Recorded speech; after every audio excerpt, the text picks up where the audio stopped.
Levante aí a palavra de Deus e diga assim: esta é a palavra de Deus. Na minha boca e no meu coração é o lugar onde ela deve estar.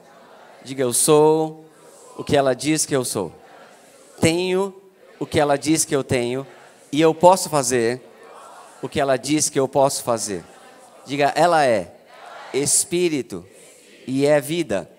Ela é lâmpada para meus pés e é luz para meu caminho. Aleluia! Glória a Deus. Eu quero que você abra, por favor, em Provérbios 18, capítulo 18, verso 21. E diga em voz alta, diga para você mesmo, diga assim: fale a palavra. Aleluia. O irmão Reagan diz que precisamos ensinar 3 vezes mais sobre falar do que sobre crer. Não estamos falhando muito em crer, em entender ou dizer que cremos, mas quando nós entendemos que o crer, ele é quando nós estamos falando, então vemos que estamos falhando um pouco ainda. Não estamos praticando tão bem a nossa fé, não estamos liberando tanto assim como deveríamos. Eu acho que podemos melhorar nisso, eu quero melhorar nisso. Você quer melhorar? Amém. Aleluia. Então, Provérbios 18, 21... diz assim: a morte e a vida estão no poder da língua, e o que bem utiliza come do seu fruto. A morte e a vida estão no poder da língua, e o que bem utiliza come do seu fruto. É necessário liberar vida. Quando você fala a palavra de Deus, você está liberando vida. Quando você, ao invés de falar a palavra de Deus, fala coisas negativas, ou simplesmente fica isento, quieto diante da adversidade, morte pode estar chegando. E há um poder, uma vida que é liberado pela palavra de Deus quando está no seu coração e é liberada pela sua e a minha boca. Isso é a confissão da palavra de Deus. A liberar a fé é muito importante. A palavra de Deus é vida. E aqui diz: a morte e a vida está no poder da língua. O que bem a utiliza. Nós conhecemos o poder da língua quando se fala de falar mal dos irmãos, não é assim? Quando a gente fala da língua, logo lembramos dos irmãos fofoqueiros. Mas sabe, há um poder de vida também na sua língua. E quando é esse poder de vida? Quando você e eu escolhemos falar a palavra de Deus. Quando você e eu falamos a palavra de Deus, liberamos vida, liberamos vida, liberamos vida, liberamos vida, liberamos poder, liberamos vida. Porque a própria palavra de Deus é vida. Jesus disse em João 6,63, abra lá por favor. João capítulo 6, verso 63.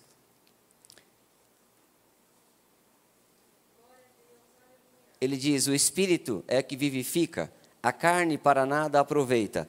As palavras que eu vos tenho dito são Espírito e são vida. Diga: a palavra é Espírito e é vida. Isso me lembra também uma outra escritura, deixa eu ver se eu vou acertar aqui. Estou seguindo a direção. Aleluia. Veja Hebreus capítulo 4, verso 12. Se sua Bíblia está empoeirada, hoje vai desempoeirar, amém?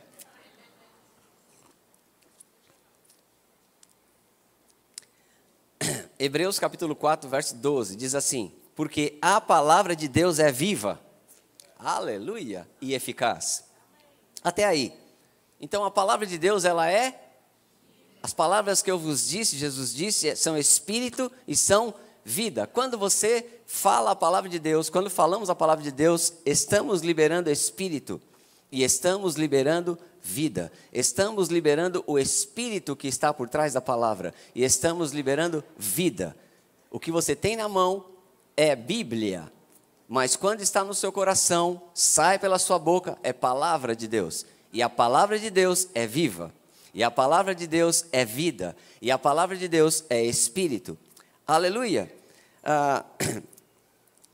Nós vemos em Efésios 6, 13. Efésios capítulo 6, verso 13.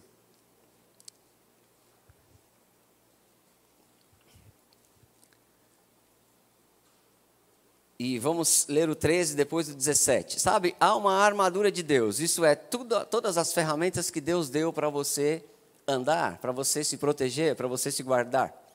Veja Efésios 6:13 diz: portanto, tomai toda a armadura de Deus. A palavra traduzida por armadura é um conjunto de coisas, é o capacete, é o escudo, é o conjunto de coisas que protegiam um soldado romano. Isso é o significado de uma armadura. Então ele diz: tomai toda a armadura de Deus, para que possais resistir no dia mau, e depois de terdes vencido tudo, permanecer inabalável. Agora, vamos ver o que é parte desta armadura no verso 17.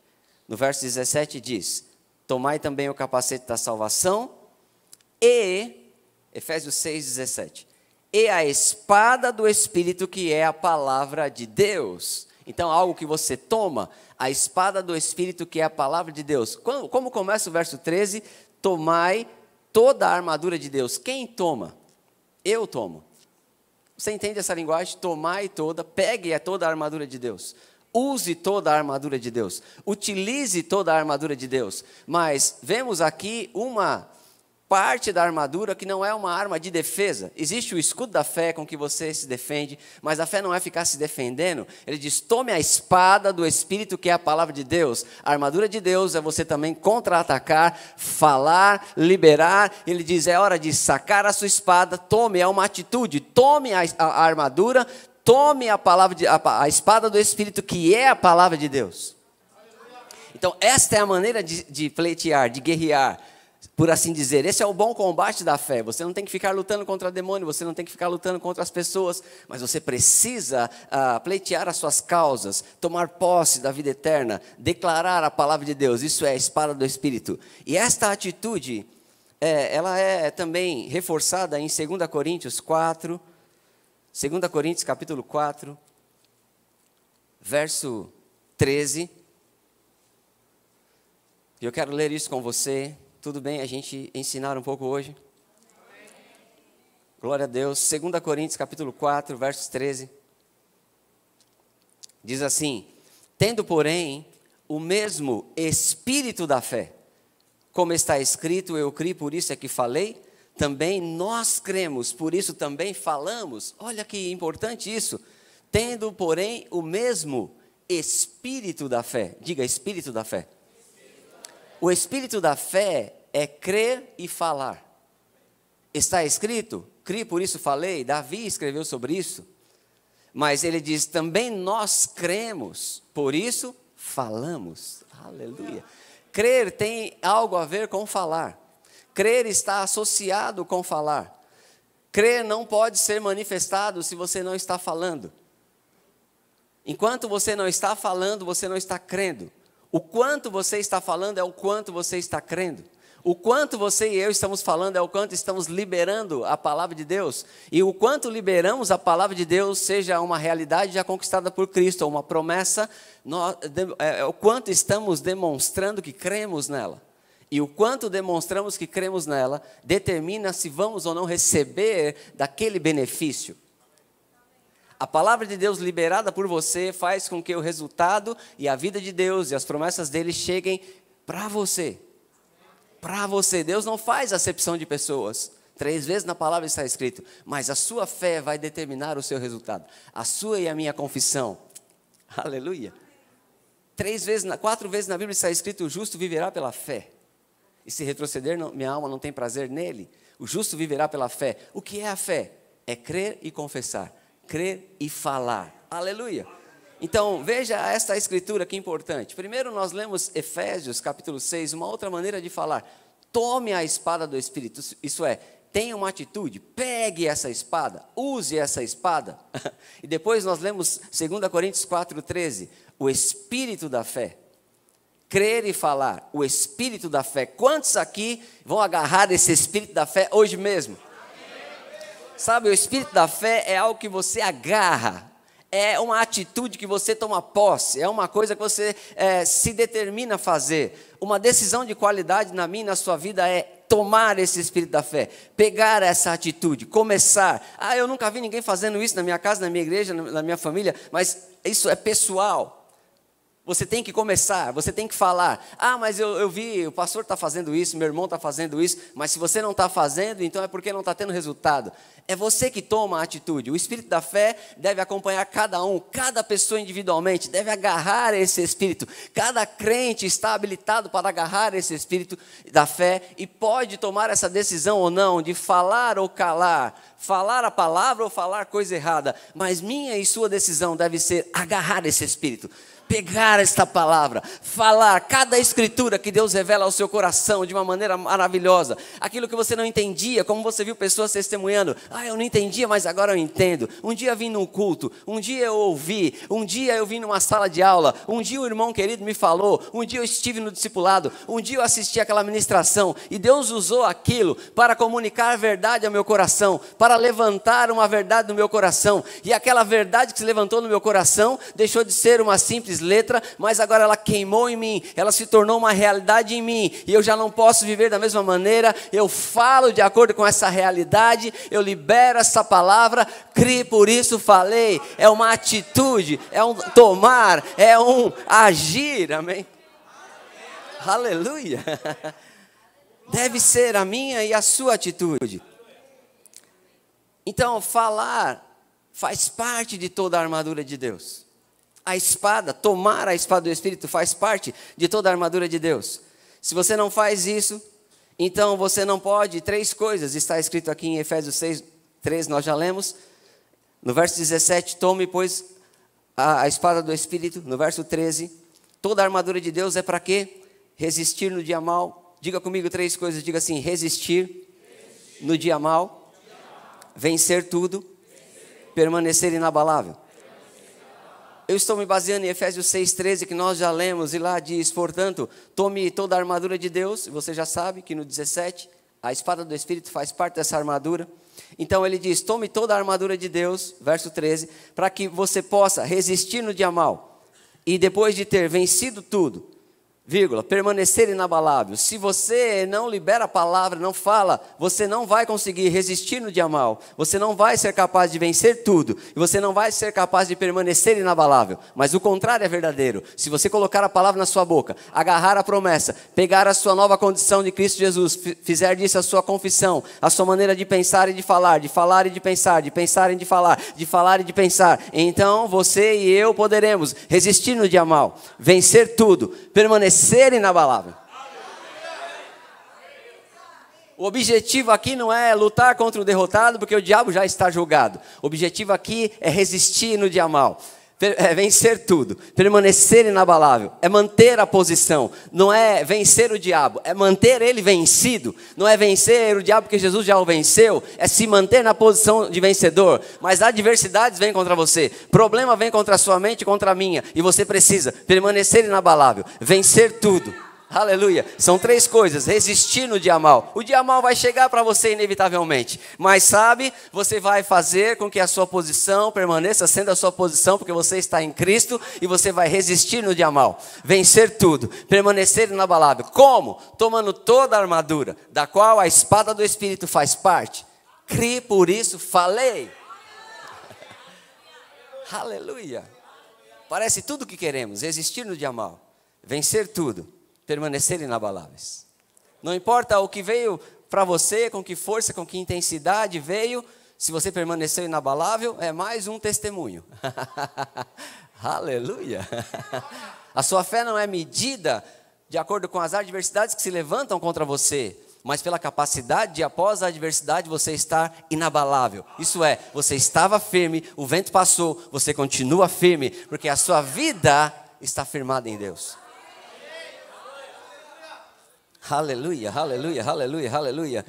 E ainda temos, só nessa introdução, Romanos capítulo 10, verso 8. Não podia deixar de ler isso com você.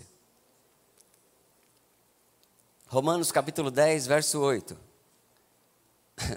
Diz assim: porém o que se diz?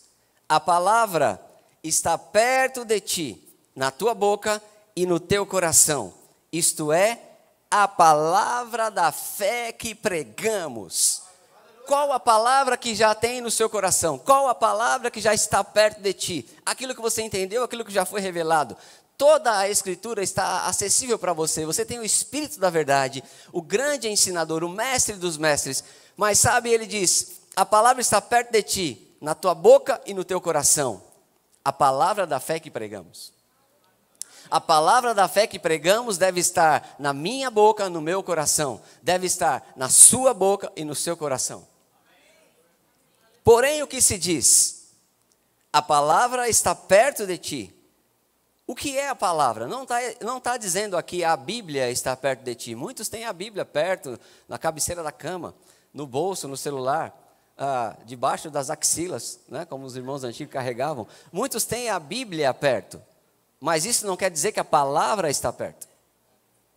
A Bíblia perto é uma coisa, a palavra perto é uma outra coisa. A palavra perto de ti é na tua boca e no teu coração. Pode queimar o papel que não sai da boca e não sai do coração. Se queima o papel, não queima a sua fé. Se queima o papel, não queima a conexão. Se o aplicativo dá problema, a fé não vai embora, porque ela não está mais no papel, não está no aplicativo, não, está na minha boca, está no meu coração. Perto de mim. Aleluia. Glória a Deus. Então, qual a importância de falar? Marcos 11, verso 22 a 24. Vamos meditar em algumas coisas aqui e avançar um pouco nisso, amém? Aleluia. Glória a Deus. Marcos capítulo 11, do verso 22 e 23, lemos assim na revista atualizada. Ao que Jesus lhes disse, tende fé em Deus. Porque em verdade vos afirmo que se alguém disser a este monte, ergue-te e lança-te no mar, e não duvidar no seu coração, mas crer que se fará o que diz, assim será com ele. E eu quero ler com você na revista aí corrigida, e daqui vamos tirar alguma lição. Tem uma pequena diferença aqui, para algo que eu quero mostrar. Verso 22 e 23 de Marcos 11. E Jesus respondendo, disse-lhes, tende fé em Deus. Porque em verdade vos digo, que qualquer que disser a este monte, ergue-te e lança-te no mar, e não duvidar em seu coração, mas crer que se fará aquilo que diz, tudo o que disser lhe será feito. Aleluia. Vamos observar algo aqui no verso 23. Você vê na revista aí corrigida o dizer, no verso 23, dizer 3 vezes e crer uma vez. Ele diz, porque em verdade vos digo que qualquer que disser, uma vez, a este monte, ergue-te e lança-te no mar, e não duvidar em seu coração, mas crer uma vez, que se fará o que diz 2 vezes, tudo o que disser 3 vezes lhe será feito. Há mais ênfase no falar do que no crer, porque crer é falar, falar é crer. Você entendeu isso?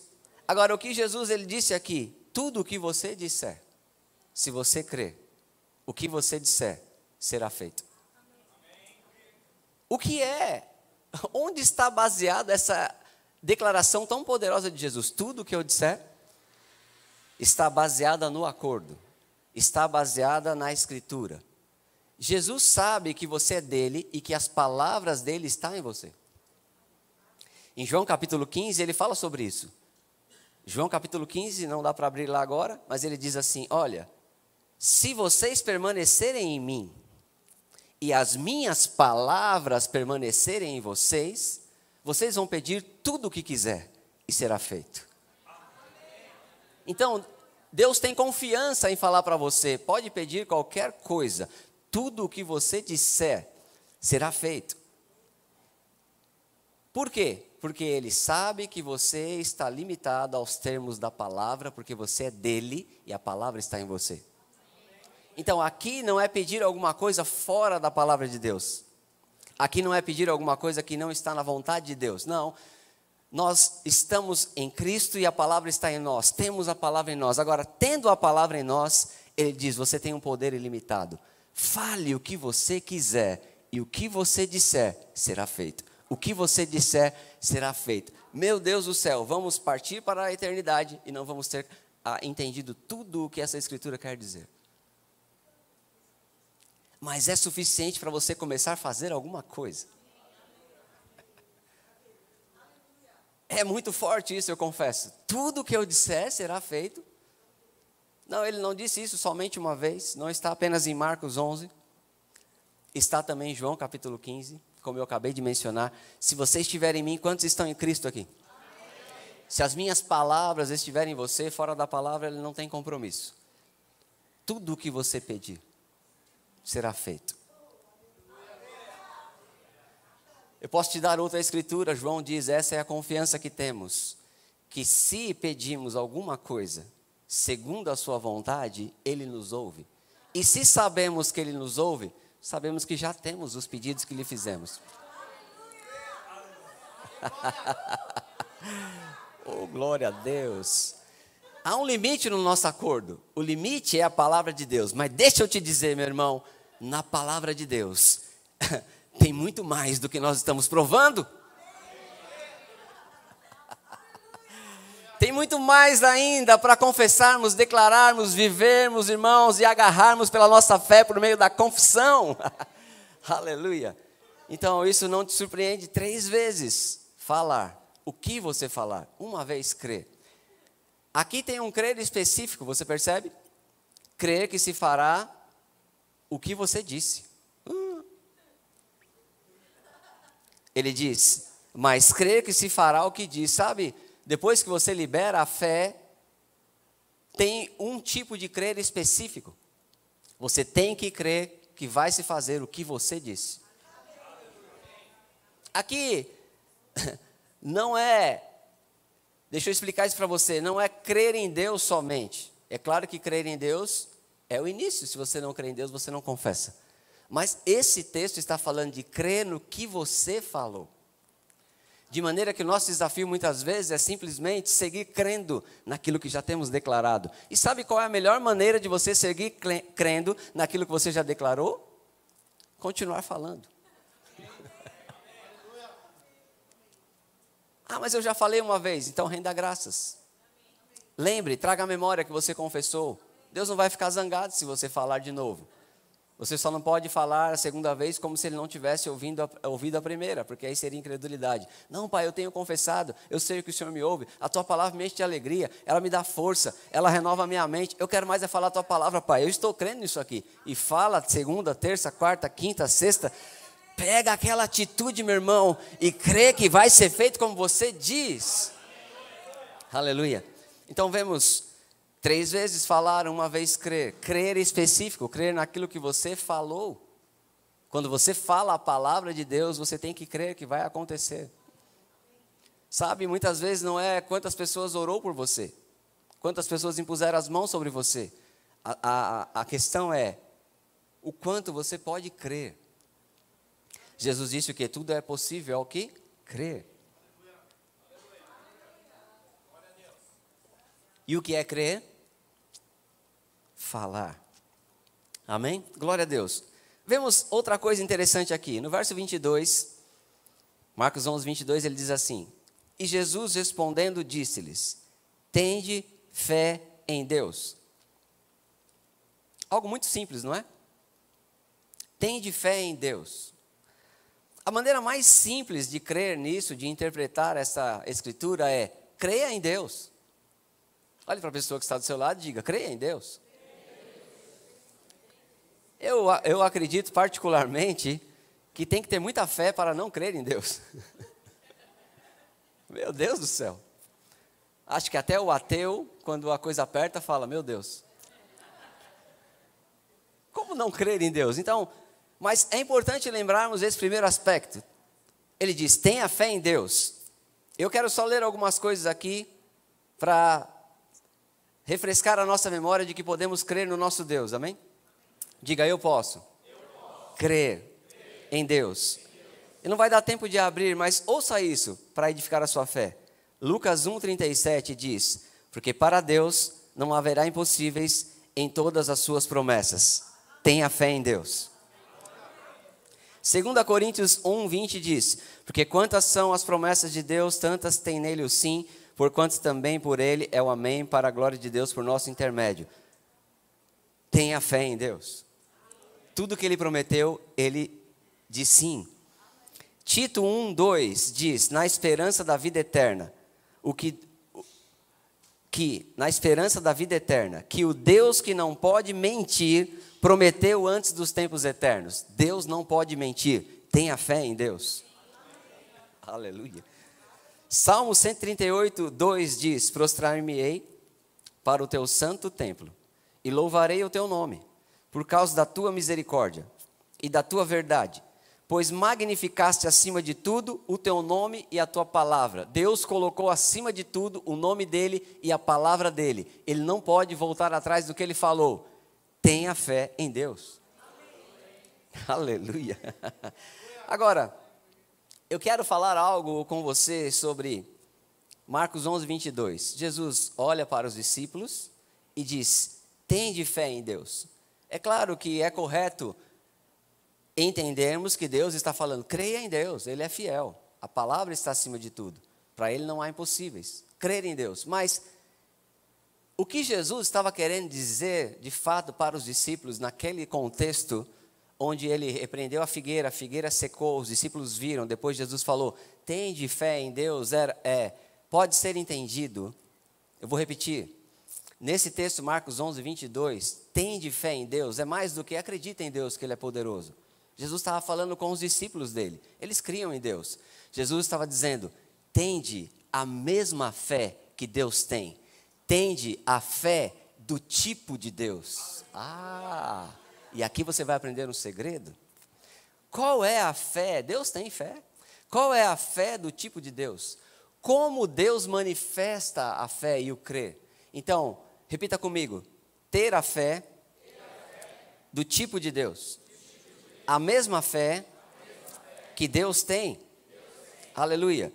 Como é a fé que Deus tem? Como é a fé do tipo de Deus? Então, nós vamos ler em Romanos 4:17. Eu quero que você abra comigo.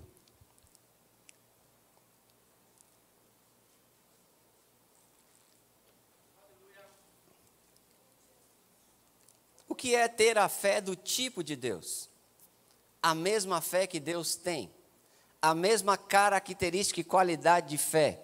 Isso é, a mesma atitude que Deus tem. Romanos 4:17.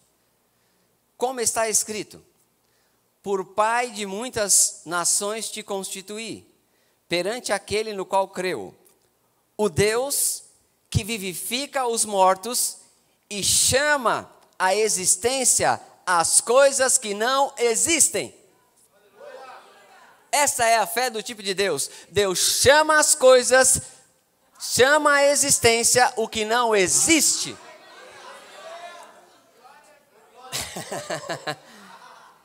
A fé do tipo de Deus é chamar à existência o que não existe, chamar à materialização aquilo que não está sendo visto ainda. Se tem uma promessa, não importa se não existe, vai chegar, vai acontecer. Meu irmão, Deus é assim. A fé do tipo de Deus, o Deus que chama à existência. Olha o livro de Gênesis, e falta tempo de passar por lá. E disse Deus, haja, e viu Deus que era bom. E disse Deus, haja, e viu Deus. E disse Deus, e viu Deus. E disse Deus, e viu Deus. E disse Deus, e viu Deus. E disse Deus, e termina. E viu que tudo era bom. A mesma fé que Deus tem, a fé do tipo de Deus é chamar à existência. Está prometido, é uma realidade. Cristo conquistou para você. Não estou vendo agora. Chama a existência. Fala, chama a existência. Você fala, você vê. Você fala, você vê. Você chama, acontece. Meu irmão, o mundo espiritual é muito mais real do que o mundo visível. Você fala, você vê.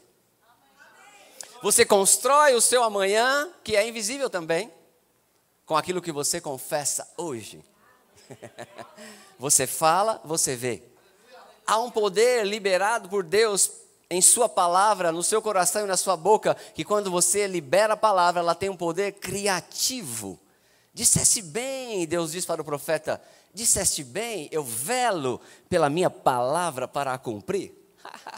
Assim será toda palavra que sair da minha boca, não voltará para mim vazia. Isso é, ela vai produzir o resultado para qual eu a enviei. Aleluia. Agora, essa palavra de Deus foi outorgada, confiada a nós.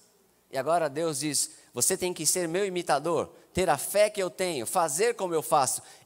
A palavra que eu usei para criar o mundo e o universo, eu dei para você, igreja, filho, homem de Deus, mulher de Deus, cada cristão individualmente, Ele nos confiou essa palavra, Ele deu essa palavra a você, e Ele chama a atenção, essa é a atitude, esse é o espírito da fé. Pegue a palavra que eu te dei, crie a sua realidade, chame as coisas, a fé é do tipo de Deus. É isso que Jesus estava falando para os discípulos, tende a mesma fé que Deus tem, vocês não sabem, Deus chama à existência as coisas que não existem, vocês têm que fazer o mesmo. E eu vou dar um exemplo para você aqui, não é só essa figueirinha aqui, mas se você falar para aquele monte lá, bem maior o monte. Se você falar aquele monte, ergue-te, lança-te no mar, e não duvidar no coração, mas crer que se falar o que diz, tudo que você disser será feito. Deus estava dizendo, olha o poder que você tem. E sabe, eu nunca precisei remover um monte. É claro que não é de monte que Jesus estava falando aqui, Ele estava falando das adversidades. Ele estava colocando o exercício na mente dos discípulos de que não há limite. Tende a fé do tipo de Deus, como Deus fez no começo. E aqui nós vemos esse texto, Romanos 4,17. O Deus que chama à existência as coisas que não existem. Diga, eu sou imitador de Deus. Quando eu tenho a fé do tipo de Deus. Ou quando eu manifesto a fé que eu já tenho com a mesma atitude que Deus teve. Crer, falar, chamar a existência o que não existe, baseado na realidade da palavra de Deus. Aleluia! E nós temos ainda Hebreus 11:3.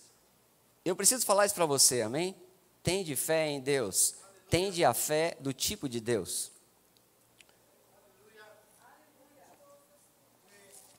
Eu não tive tempo de ler Gênesis com você, mas você conhece, mas eu vou ler Hebreus 11:3, vai falar sobre isso.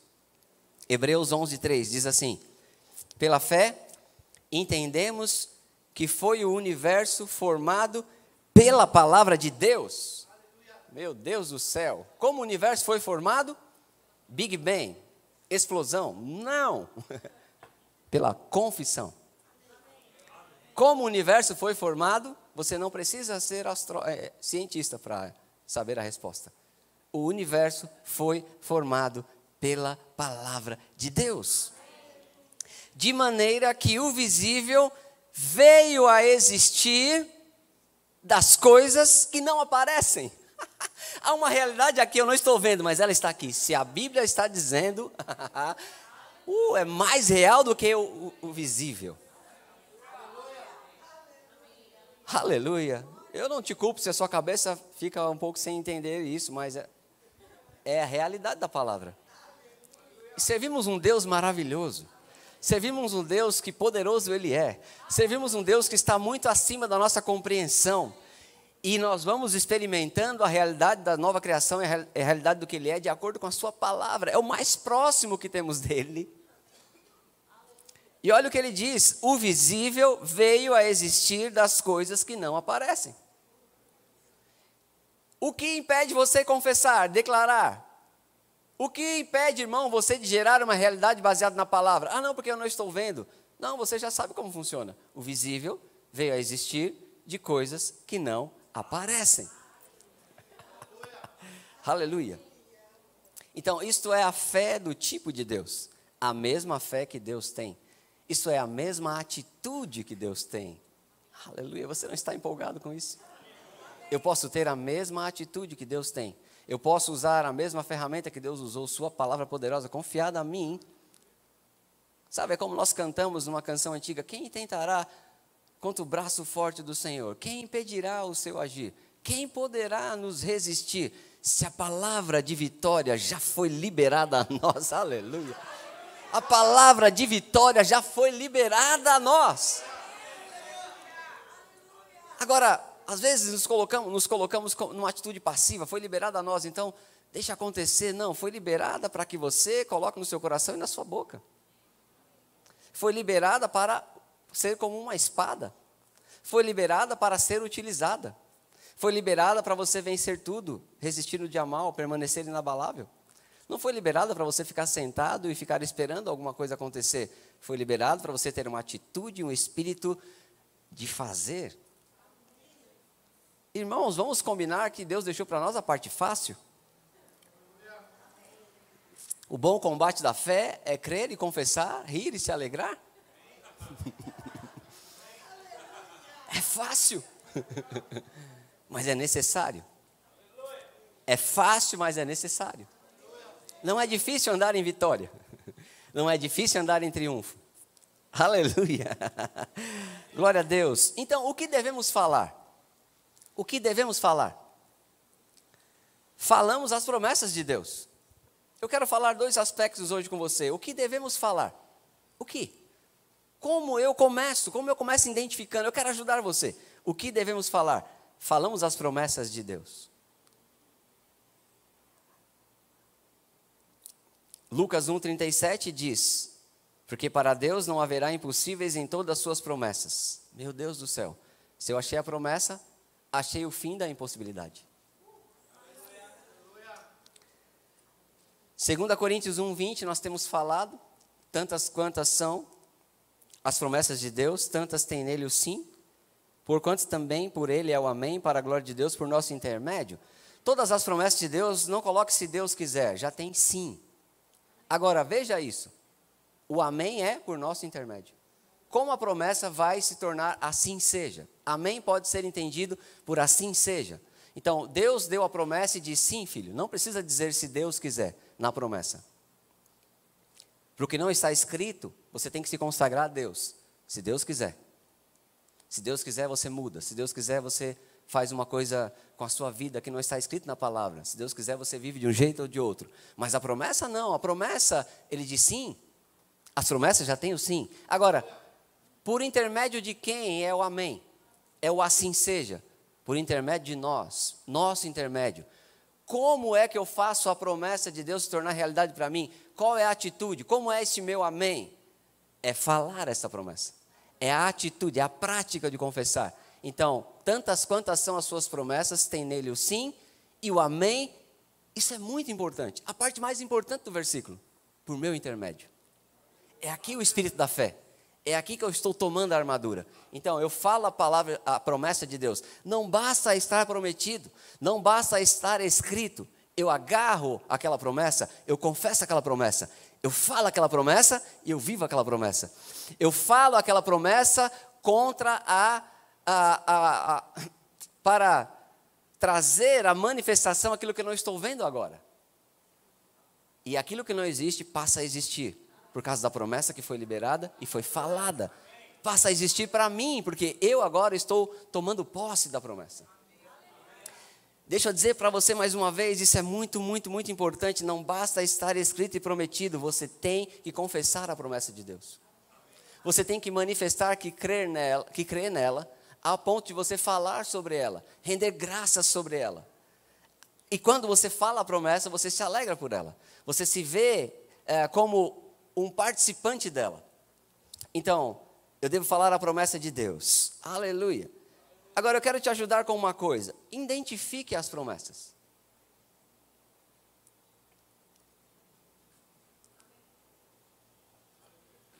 Eu quero te ajudar. As promessas são escrituras que apontam para o futuro. As promessas são escrituras que falam de coisas que vão sempre ocorrer conosco no presente. E aqui eu quero a sua atenção para eu compartilhar com você algumas coisas, amém? A promessa de que Deus sempre estará conosco.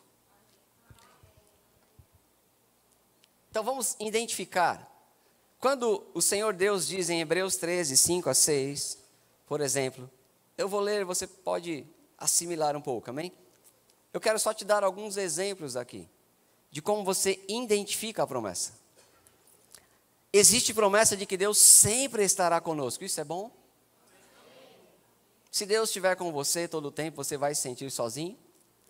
Insatisfeito? Desmotivado? Meu amigo. E Hebreus 13, 5 a 6 diz: seja a vossa vida sem avareza. Contentai-vos com as coisas que tendes, porque Ele tem dito: de maneira alguma te deixarei, nunca, jamais te abandonarei. Assim, afirmemos confiadamente: o Senhor é meu auxílio, não temerei. Que me poderá fazer o homem? Onde está a promessa aqui? O que Ele está prometendo? Deus está dizendo para você, aqui diz, Ele tem dito para mim, tem dito para você, Ele tem dito, de maneira nenhuma te deixarei, nunca jamais te abandonarei. Então eu falo sobre isso e eu tenho a companhia todos os dias. Nunca me sinto sozinho. Ele diz, nunca te deixarei. Nunca é nunca. Quando você morrer, Ele te deixa? Não. Ele disse nunca. Naquela hora mais sombria, quando você não tiver mais ninguém, e o fio de prata foi cortado, e o Espírito voltar para Deus que o deu, Ele não te deixa. Pode partir sem medo. Nunca te deixarei. Jamais te abandonarei. Algumas pessoas pensam, não, é que eu passei por essa pressão, essa aflição, essa dor, eu passei por essa situação, essa doença, essa enfermidade, essa escassez, essa falta, qualquer coisa, e diz, isso foi bom, porque eu me aproximei de Deus. Então, Deus, ele deu isso, Ele criou isso para eu me aproximar dEle. Não, Deus estava perto de você todo o tempo. Deus estava lá antes da sua aflição, durante a sua aflição, depois da sua aflição, porque Ele disse, nunca te deixarei. Então as pessoas se voltam para Deus em meio à aflição e pensam que Deus se aproximou delas. Não, essa não é a promessa. A promessa é, nunca te deixarei. Se a aflição vem, Ele te deixa? Não deixa. Se você está alegre, Ele te deixa? Não deixa. Se você está em vitória, Ele te deixa? Não. Se você está passando por alguma atribulação, Ele deixa? Não. Então, você identifica essa promessa, amém? Você consegue ver a promessa aqui? Eu consigo ver um compromisso de Deus comigo, nunca te deixarei, jamais te abandonarei. Aleluia, Ele diz em Mateus 28, 20, eis que estou convosco todos os dias, até a consumação dos séculos. É mais do que você vai viver na terra, irmão. A promessa de que a nossa mensagem vai ser acompanhada com poder, sim ou não? Esses sinais seguirão os que crerem. Olha aí, seguirão no futuro. Quer dizer, sempre que você estiver falando minha palavra, sinal vai seguir. Isso é promessa. Então eu prego sem medo, prego sem receio, porque pessoas são curadas, pessoas falam em outras línguas, demônios são expulsos. Eu pego em coisa mortífera, não me faz dano algum. Se eu comer alguma coisa mortífera, não me fará dano. Eu pego em serpente. Eu faço a obra de Deus sem medo, porque sinais miraculosos, poder acompanha. Ele diz, quando você pregar, filho, lembre-se que você é só um mensageiro, o poder é meu. É promessa, veja o verbo, esses sinais seguirão. Então, quando eu abandono a promessa, eu paro de falar em milagre e cura, porque eu falo, não, seguiu no passado. Não, seguiu no passado é apenas um relato, é uma escritura, é uma informação. Mas seguirão é promessa. Aleluia, posso pregar onde eu estiver, porque há uma promessa, os sinais vão me seguir. Eu estou falando para você, identifica a promessa. A promessa de que vamos sempre receber sabedoria. Meu Deus do céu, Deus não sei o que fazer. A promessa que se você apenas pedir, Ele te dá. Tiago, capítulo 1, versos 5 a 6, diz, se algum de vós tem falta de sabedoria, peça a Deus que a todos dá liberalmente e não lhes impropera. Peça por aí com fé e nada duvidando. Pai, não sei o que fazer. Você sabe, você acha que Deus sabe? Você acha que Deus tem a resposta? O pastor não sabe, o marido não sabe, o patrão não sabe, o Google não sabe. Deus sabe. Meu Deus, você está conseguindo ver a promessa aqui? Se alguém tem falta de sabedoria, não sei se você já passou por isso, o vaso que vos fala aqui já se viu muitas vezes com falta de sabedoria. Às vezes eu olho para mim mesmo e digo, isso é uma falta de sabedoria muito grande, maior do que o meu tamanho. Mas eu me lembro que se alguém tem falta de sabedoria, tem uma promessa. Peça a Deus. que a todos dá liberalmente. Oh, Pai, muito obrigado, Senhor. Eu peço com fé, porque diz que Ele dá liberalmente. Aleluia. Você consegue ver a promessa aqui? A promessa de que para toda oferta que você der, haverá uma colheita. Você pensa, pastor não perde um culto? Todo culto ele oferta? Você pensa que eu estou sofrendo por causa disso?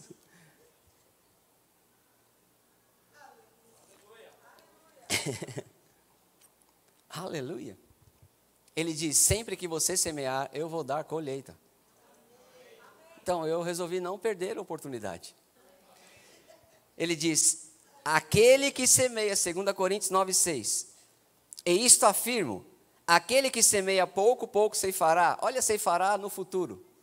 Está dizendo, isso vai acontecer com você sempre que você semear. Não é promessa? Aquele que semeia pouco, pouco ceifará. E o que semeia com fartura, com abundância também ceifará. Eu posso semear e posso semear à vontade, posso semear bem muito. Deus nunca vai ficar surpreendido, meu irmão. Deus, se você quiser pingar uma gotinha de perfume, Ele aceita. Se você quiser quebrar o vaso de alabastro, Ele aceita. E Ele diz, na proporção da sua semente, eu vou te dar colheita. Eu quero crescer em semear cada dia, porque eu quero que a minha colheita seja maior. Você está entendendo que estamos mostrando, e eu sei que está ajudando muitas pessoas, como eu identifico a promessa de Deus? Isso não foi escrito para essa igreja especificamente, porque não está escrito, a igreja de Coríntios, quando semeia, colhe, está escrito aquele. Tem aquele aqui nessa noite? Aleluia. Há promessa de que todo o seu trabalho em Deus tem recompensa. Há promessa de que o nosso trabalho para Deus tem recompensa nesta vida e na vida eterna. Está trabalhando para Deus? Está servindo na igreja? Parabéns, tem promessa para você. Não pare. 1 Timóteo 4,8 diz, está servindo a Deus, está orando, está vindo no culto, está buscando a Deus, tem promessa para você. Vida de piedade pode ser entendido como você buscando Deus, fazendo todo o necessário para Ele. Diz assim, pois o exercício, 1 Timóteo 4,8, pois o exercício físico para pouco é proveitoso, mas a piedade para tudo é proveitosa, porque tem a promessa da vida que agora é e da que há de vir. Aleluia! Se você é piedoso, faz a obra de Deus, se você está servindo Deus, tem promessa para você nesta vida. Aleluia, aleluia, aleluia. Há a promessa de que o meu trabalho, quando aprovado por Deus, me promove.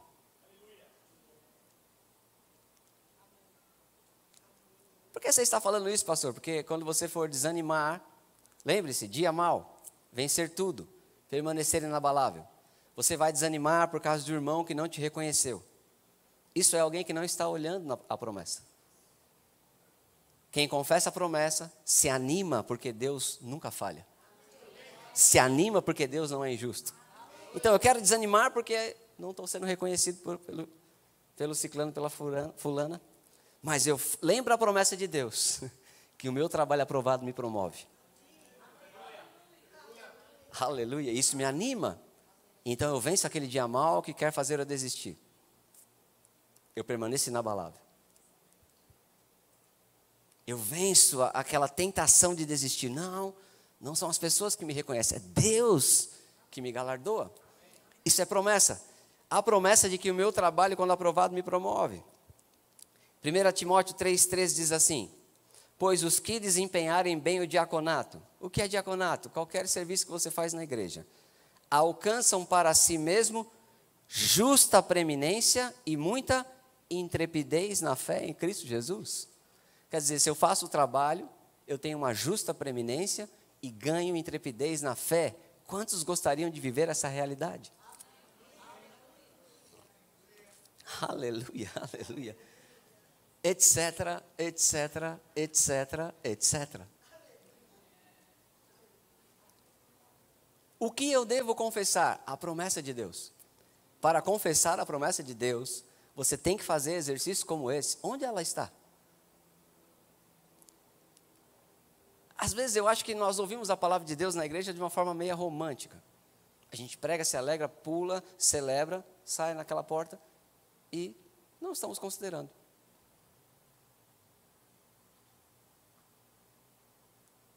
Às vezes é como os meus tios, quando eram interrogados pelo meu avô. Meu avô, um homem baiano, não ia para a igreja, mas gostava de mandar os filhos para a igreja. E quando os filhos voltavam, meu pai contava essa história, meu pai Neemias, meu tio João, Gerson, os camaradas, tudo legal assim. Meu avô chamava eles, e chamava Neemias, foi no culto? Fui, pai. Às vezes nem tinha ido também. Porque a palavra diz, ensina a criança no caminho em que deve andar. Você ensina pelo exemplo, não ensina o caminho, é no caminho, amém? E meu avô não ia, mas queria que eles fossem. E às vezes chamava o meu pai e falava, pregou sobre o que lá na igreja? Ele falava, pregou sobre José. Aí chamava o outro e falava, João, você foi mesmo culto? Fui. Pregou sobre o quê? Pregou sobre Adão. Às vezes tem crente assim, vem no culto, e tudo que ele sabe falar foi muito bom. Foi power, foi Irmão, vai ter um momento na sua vida que você vai enfrentar o dia mal. Aleluia. Foi só uma ilustração, amém? Para você rir um pouco. Então, as promessas é algo que sempre nós lembramos. Devemos confessar a promessa. Você já entendeu? O que mais eu devo falar? Nós devemos falar as conquistas, a posição que Jesus já conquistou para nós na cruz. Nós devemos falar sobre as conquistas ou posições garantidas pela palavra de Deus. Meu irmão, quando a Bíblia garante uma posição, uma conquista para você, você tem que colocar isso na sua boca. Pastor, está se levantando aqui contra. Deus falou uma coisa e está vindo contra. Então você confessa a sua posição. É isso que Jesus estava falando para os discípulos com relação a falar ao monte. Você pega a realidade que está na palavra e fala contra a adversidade que se levanta contra a palavra. Então, falar a sua conquista e posição. Por exemplo, a cura. Eu estou fazendo essa diferença para você entender. Eu falei de promessas. Companhia é promessa. Colheita é promessa. Dar sabedoria é promessa. Galardoar é promessa. Vida eterna é promessa. Ressurreição é promessa. Justa preeminência é promessa. Tudo que vai acontecer no futuro ou coisas que ele diz que sempre vai fazer por nós.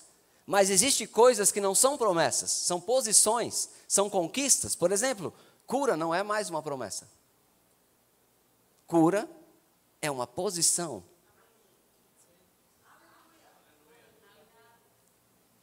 Justiça, posição de justiça, ter o seu pecado perdoado e andar diante de Deus como uma pessoa livre do pecado, não é uma promessa, é uma posição.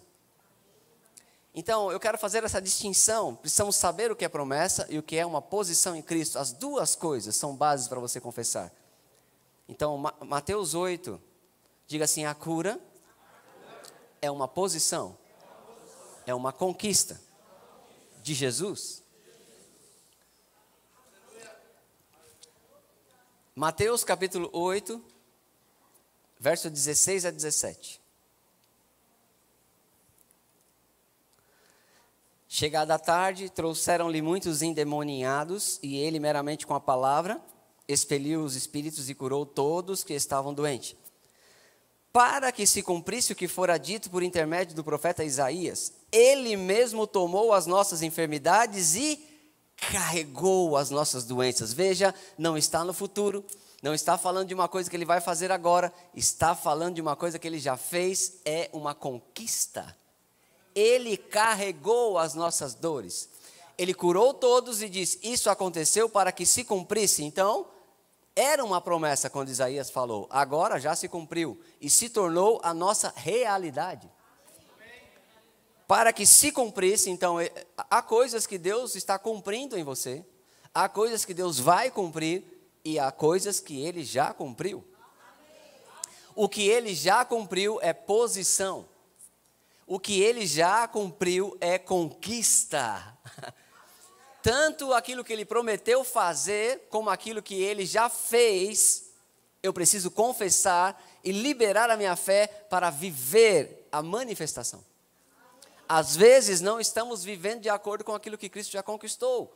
Doença pode chegar, pode bater na sua porta, mas você vai confessar a sua posição. Como você confessa sobre a cura? Você diz verdadeiramente: Ele levou sobre si minhas dores e minhas enfermidades. Essa é a minha posição. Então, esta enfermidade é ilegal no meu corpo. Eu não aceito. Eu tomo posse. Eu reivindico a manifestação da posição que Cristo Jesus conquistou para mim. E coisas assim. E você confessa a sua posição. Aleluia. Oh, aleluia. Então, a cura é uma conquista. A sua posição de justiça é uma conquista. 2 Coríntios 5, 21. 2 Coríntios 5, 21 diz: aquele que não conheceu o pecado, ele o fez pecado por nós, para que nele fôssemos feitos justiça de Deus. É uma posição. Veja a espada do Espírito aqui. O diabo, ele quer falar contra você e te acusar. Você é um pecador, você não pode orar, você não pode ter resultado, você não pode ter resposta, você é um pecador. Você fez muita coisa errada. Eu saco a espada do Espírito. Aquele que não conheceu o pecado, Deus o fez pecado por mim, para que nele eu fosse feito justiça de Deus. Eu sou justiça de Deus. Ele levou o meu pecado. Eu não sou mais pecador. Eu sou justiça de Deus. E você fala como justiça de Deus, e você toma posse dessa posição, confessando. Veja, a Bíblia fala: toma posse da vida eterna.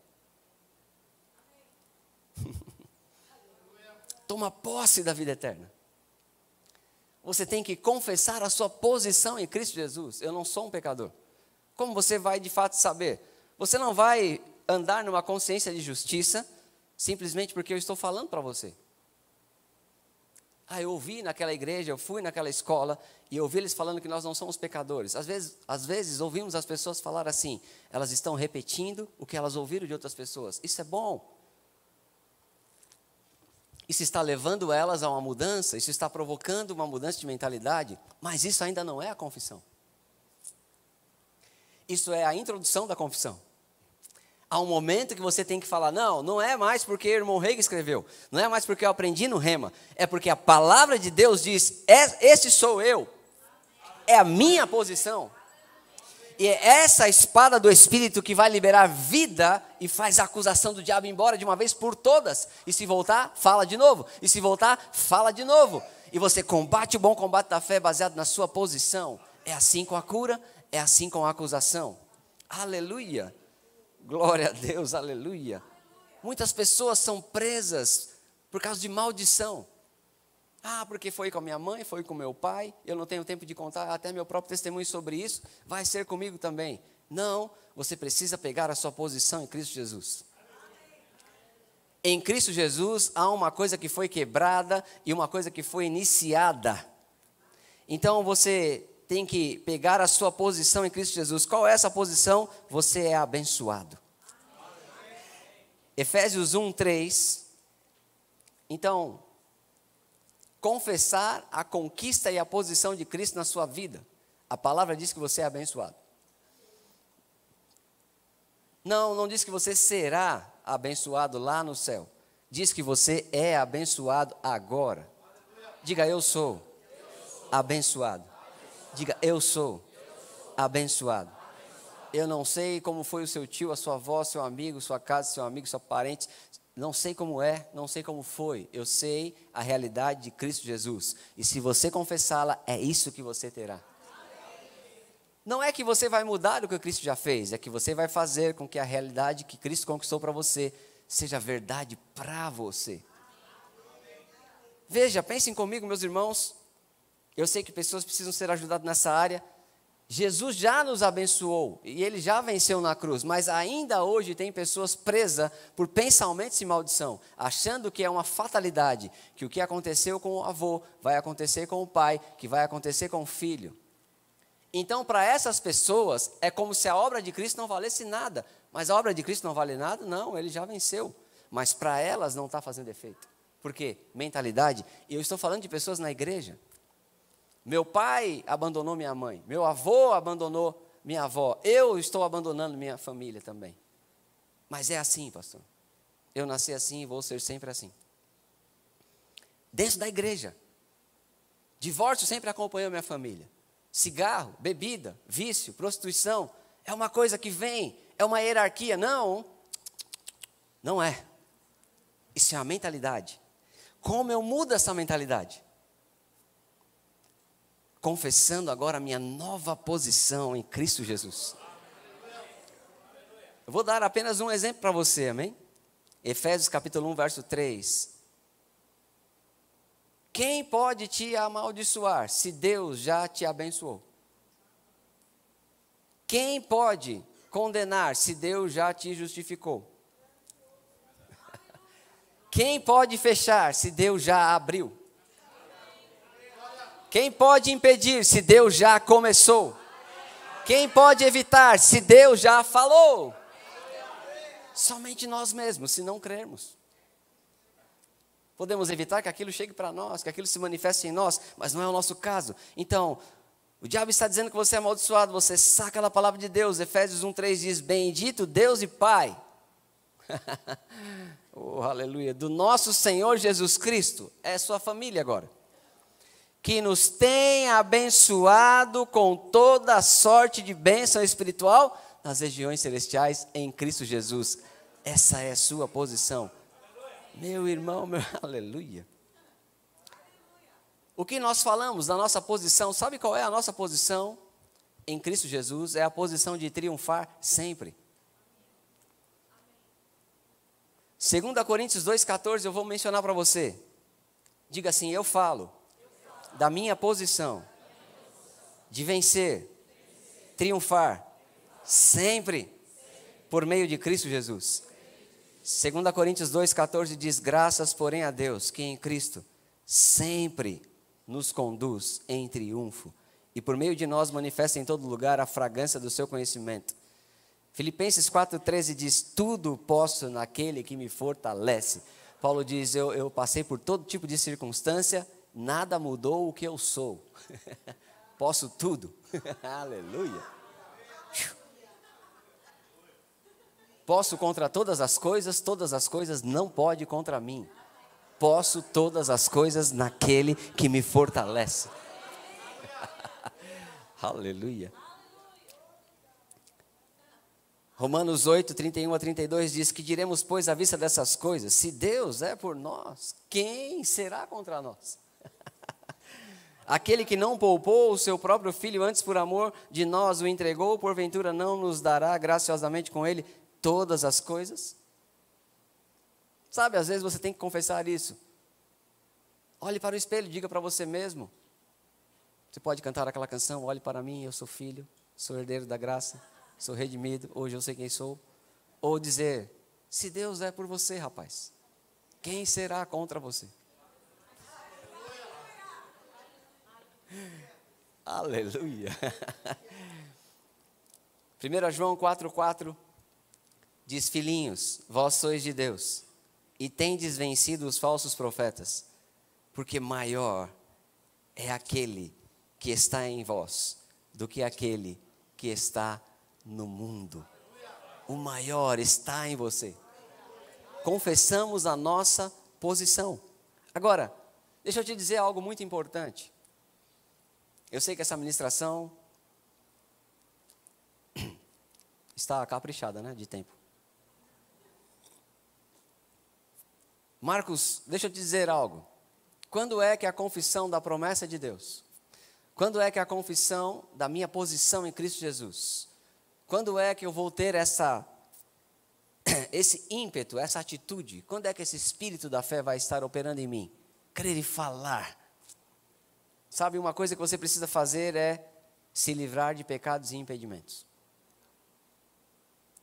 Marcos 11, nós lemos verso 22, 23.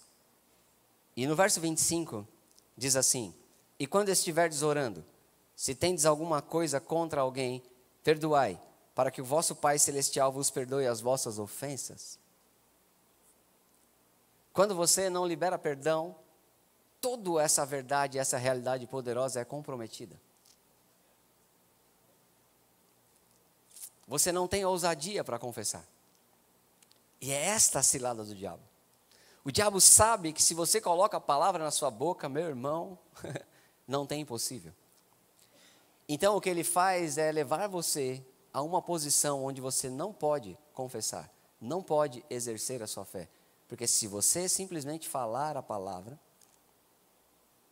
Veja, a Bíblia não diz, fique expulsando o diabo, eu sei que isso às vezes é necessário. Mas ele diz, o espírito da fé, ele podia dizer, expulse o diabo e confesse. Não, ele diz, crê e fala. Crê e fala. Crê e fala. Crê e fala. Crê e fala. Mas muitas vezes estamos cabisbaixos, envergonhados, acusados. E às vezes é com motivo, porque não estamos liberando perdão. Então, lembre-se disso, você não pode alimentar um sentimento errado. Marcos 11, quando Jesus falou, no verso 22 e 23, sobre essa realidade tão importante, da qual até Jesus voltar estaremos ainda conhecendo, ele terminou falando sobre a importância do perdão, no mesmo contexto e no mesmo verso. E se você tem a falta de perdão, você não pode ser alguém que confessa a palavra com ousadia. Então, a sua primeira atitude tem que se livrar desses impedimentos. Outra coisa que você não pode fazer, veja, e aqui eu volto no nosso primeiro texto, Provérbios 18, 21. Morte e vida estão no poder da língua, o que bem utiliza comerá do seu fruto. Passamos todo esse tempo falando de vida, mas o texto não fala só de vida. Ele fala que a mesma língua tem poder de morte. Sabe qual é a pior coisa e a coisa que deve ser evitada? A coisa que você não deve confessar, a coisa que você deve dominar os lábios para não falar. Você não pode ser um maldizente. Não podemos ser maldizentes.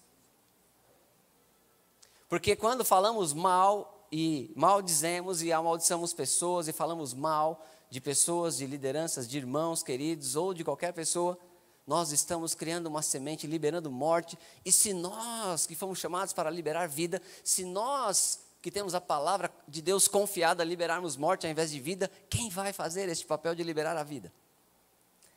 Então, diga, eu não posso ser um maldizente. Colossenses 3,8 diz, agora, porém, despojai-vos igualmente de tudo isso, ira, indignação, maldade, maledicência, linguagem obscena do vosso falar. Eu tenho que fazer uma escolha, não posso ser um maldizente. Tiago 4,11 diz, irmãos, não faleis mal uns dos outros. Aquele que fala mal do irmão, ou julga o seu irmão, fala mal da lei e julga a lei. Ora, se julgas a lei, não é observador, mas juiz. Repita comigo, não devo falar mal do meu irmão. Aqui eu estou ensinando segredo para você, como é que o Espírito da fé vai funcionar na sua vida. E vamos repetir, não devo ser um maldizente, não devo falar mal do meu irmão, devo perdoar. Tiago 5,9 tem algo interessante, diz assim, irmãos, não vos queixeis uns dos outros, para não ser julgados, eis que o juiz está à porta. Deus é juiz. Se você não quer ser julgado, a Bíblia diz, Tiago 4,11, não fale mal. Tiago 5,9, não vos queixeis uns dos outros. O tempo de maldizer é o tempo que você deveria estar usando para liberar a palavra. Não fale mal do seu irmão. Fale a palavra de Deus e a promessa que pode, e a nova realidade, a posição conquistada, que pode mudar a circunstância para você. Você fala mal do outro, continua pior. Se você fala a sua posição e a bênção, você muda a coisa para você. Você muda a situação para você. De maneira que há, irmãos, um segredo maravilhoso na vida. Você quer viver bem, você quer viver feliz, você tem que frear a sua língua de falar o mal. E eu não posso deixar de compartilhar essa escritura com você. 1 Pedro, capítulo 3, verso 8 a 10.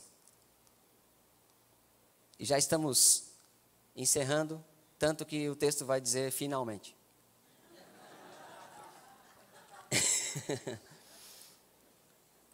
Eu quero que o grupo de música suba aqui, amém? Todos vocês. Diz assim, 1 Pedro 3, 8 a 10.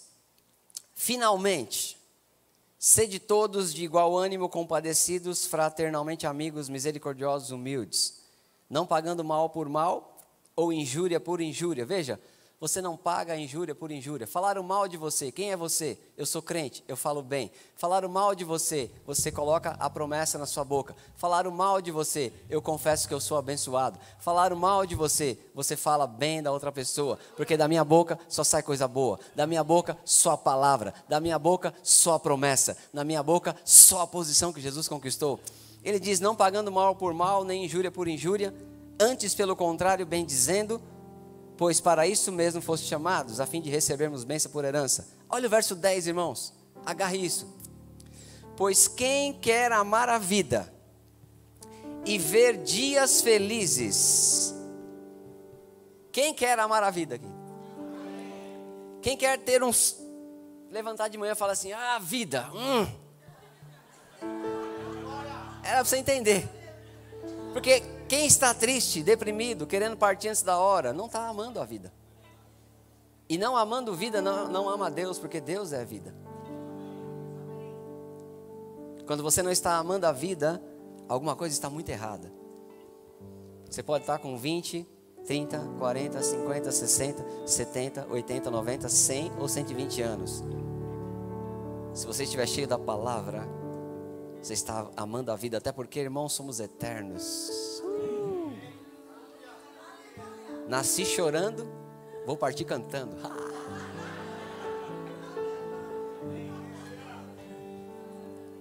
Quem quer amar a vida, isso é ter gosto pela vida. Fala, que dia, que sol, que grama, que igreja, que irmão, oh, aleluia. Quem quer amar a vida? Que pastor, que grupo, que irmão, que camiseta, que copo, que... Você sabe, já viu pessoas que amam a vida? Pois quem quer amar a vida e ver dias felizes, olha aí, dias felizes, faz uma coisa simplesmente, refreie a sua língua do mal, e evite que os seus lábios falem dolosamente. Para agarrar o espírito da fé, você tem que tirar o impedimento. Para falar o que é bom, você tem que parar de falar o que é mal. Sabe, pessoas estão falando muito mal de si mesmo. Eu não vou dar certo. Nada acontece para mim. Eu não vou conseguir. Todo mundo tem, menos eu. Freie sua língua do mal. Evite que os seus lábios falem dolosamente. Morte e vida estão no poder da língua. O que bem a utiliza. O que bem a utiliza. O que bem a utiliza. Aleluia, aleluia. Sabe, irmãos, eu tenho uma última coisa para falar para você. Comece a falar agora mesmo. Eu não estou dizendo esse culto que já estamos acabando. Eu estou dizendo hoje, agora, nessa estação. Provérbios 13:4 diz: o preguiçoso deseja e nada tem, mas a alma dos diligentes se farta. Você não pode ter preguiça de confessar a palavra, meu irmão, isso é muito pouco. É a nossa parte no acordo. Entende, André? Não podemos ter preguiça. Não podemos. E às vezes nós temos. Às vezes você vai ter que confessar uma coisa muitas vezes até que aquilo se torne uma realidade. Não tenha preguiça. Vai acontecer, vai acontecer, vai acontecer, vai acontecer. Aquele que prometeu é fiel para cumprir. Vai acontecer, vai acontecer. Você não sabe quantas vezes eu estou ali no meu gabinete, olhando para as profecias, relembrando, vendo vídeos. Deus falou, lendo a palavra escrita. Vai acontecer. Obrigado, Senhor. Vai acontecer. Oh, aleluia. As pessoas olham as finanças da igreja, ficam admiradas. Como você consegue? Está tudo bem? Você não pressiona as pessoas? As contas estão pagas? Vocês têm reserva? Sim. Porque eu não exerço fé para pagar, eu exerço fé para confessar. Pagar é só pagar. Agora, há um momento de falar: oh meu Deus, segundo a sua riqueza em glória, há de suprir todas as minhas necessidades. Há um momento de falar: Pai, obrigado por celeiros cheios, lagares transbordando. Há um momento de falar: eu tenho conhecido a graça do meu Deus, que sendo rico se fez pobre por amor a mim, para que pela sua pobreza eu me tornasse rico. Há um momento de falar: aleluia, a bênção do Senhor que enriquece e não acrescentadores está operando nessa igreja. Há um momento de falar: Pai, eu te agradeço por colheita, 30, 60, 100 por 1, para toda semente que essa igreja tem dado. Há um momento de confessar, é aí que você exerce a sua fé. Aí depois as coisas se manifestam. E não fique tentando explicar. Eu não fico tentando explicar. Não tem explicação. Milagre se vive. Você não tem medo, pastor? A igreja fica crescendo, crescendo, as contas vão aumentando, aluga um prédio, aluga outro. Você não tem medo? Porque vai que... Não, vai. Eu tenho medo de parar de confessar. E eu não vou fazer isso. Mas eu tenho que me lembrar, no meu dia a dia, na minha casa, andando pelo caminho, eu não posso ter preguiça. Eu não posso ter preguiça. Levante o espírito da fé, meu irmão. Levante a atitude. Você pode ter um ano diferente. Você pode ter uma colheita diferente. Não há doença. Nós vamos cantar Poderoso Ele é, pode ser? Não há doença que resista a uma fé insistente confessando a palavra. Puf, puf, puf, puf, puf, puf, puf, puf. A Bíblia diz que é como um martelo que esmiuça a penha. Pei, pei, vida, vida, vida, vida, vida. Meu irmão, câncer vai embora, depressão vai embora, escassez vai embora, tristeza vai embora. Vida, vida, vida, vida. Que a pulsação do seu coração seja a promessa de Deus, e o outro lado a sua posição em Cristo Jesus. De um lado a promessa, de outro lado a posição, a promessa, a posição. Puf, puf, vida, vida. Nunca maldizendo, nunca maldizendo. Não há tempo, não há tempo, não há tempo. Não tenho tempo para perder com ressentimento. Quando eu penso que Ele me ama, Ele me ama, Ele me ama, Ele me ama, Ele me ama, Ele me ama. Vida, vida, puf. Não há nada, não há mal que resista. Então esse poder, este poder, irmãos, que nós cantamos bem aqui. Quantos perceberam a unção de Deus quando essa música começou aqui? Eu estava lá no ofertório e meu coração queimou. Vim só para te adorar e dizer, é para isso que a gente se reúne, irmão. Só para adorar, Pai. Só para adorar. Aquele câncer não venceu, aquela depressão não venceu, aquela escassez não venceu. Eu vim só adorar, Pai, dizer que Tu és grande. E nós podemos começar. Eu vim só para adorar, Pai. E vim só para dizer que o Senhor é poderoso. Aleluia. Olá, que bom que você assistiu a essa ministração. O nosso desejo é que a semente da palavra frutifique em seu coração. Para saber mais sobre a programação da nossa igreja, siga-nos nas redes sociais. Os links estão na descrição desse vídeo. Mas não fique só desse lado da tela. Venha nos visitar, nós queremos conhecer você.